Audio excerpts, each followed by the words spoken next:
kita nggak boleh ngebiarin user submit data kosong gini aja. Nanti tentu di database kita akan banyak data kosong seperti ini. Kita nggak mau itu. Saya akan delete dulu. Untuk mencegahnya kita perlu melakukan validasi. Nah, validasi di Laravel juga dipermudah. Kalau teman-teman nyari bagian validation, teman-teman harus banyak-banyak buka dokumentasi Laravel karena ini salah satu dokumentasi terbaik yang pernah saya lihat. Kita hampir bisa ngelihat semuanya di sini, dia seperti cheat sheet yang sangat berguna buat kita. Di bagian validate-nya di sini kita bisa ngelihat, saya akan copy paste untuk kita pelajari di kode kita sendiri.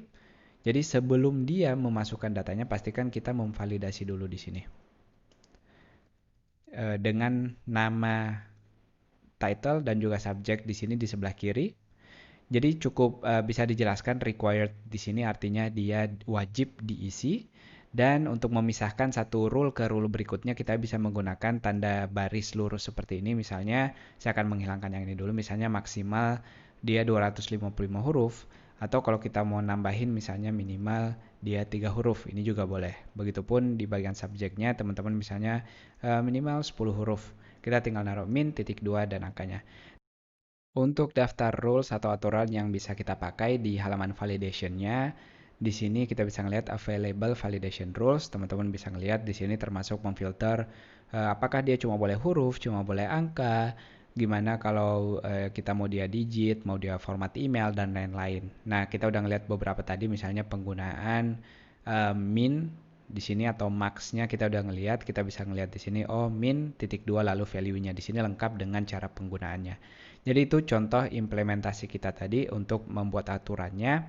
Nah, kita pastiin sekarang kalau kita coba resubmit datanya, dia tidak tersubmit, dia kembali ke halaman sebelumnya. Sementara untuk menampilkan errornya secara spesifik, saya bisa ke bagian misalnya displaying error, di sini displaying the validation errors. Kalau kita mau nampilin semuanya, cukup seperti ini, kita bisa copy paste. Dia di sini kalimatnya kita bisa taruh di bagian create-nya. Di sini dia bilang jika ada error sama sekali, jadi semua error ditaruh di variabel error secara otomatis, kita bisa nampilin dia di bagian ini, kita loop di for each-nya, kita loop semuanya tampilin di list satu persatu. Nah, sebagai contoh, kalau kita coba reload di sini, misalnya saya kosongin, nah dia akan memperlihatkan title field is required, begitu juga dengan subjeknya juga required atau dia wajib diisi. Misalnya title-nya saya isi, maka validation yang muncul hanya subjeknya saja.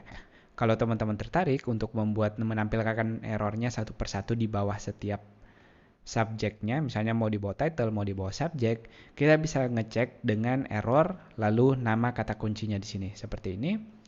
Jadi kalau saya nggak mau menampilkan semua tampilannya seperti ini, kita bisa pakai satu persatu. Misalnya saya naruh di sini ngecek apakah dia ada error title atau jika dia ada error subject, berarti kalau di sini seperti ini.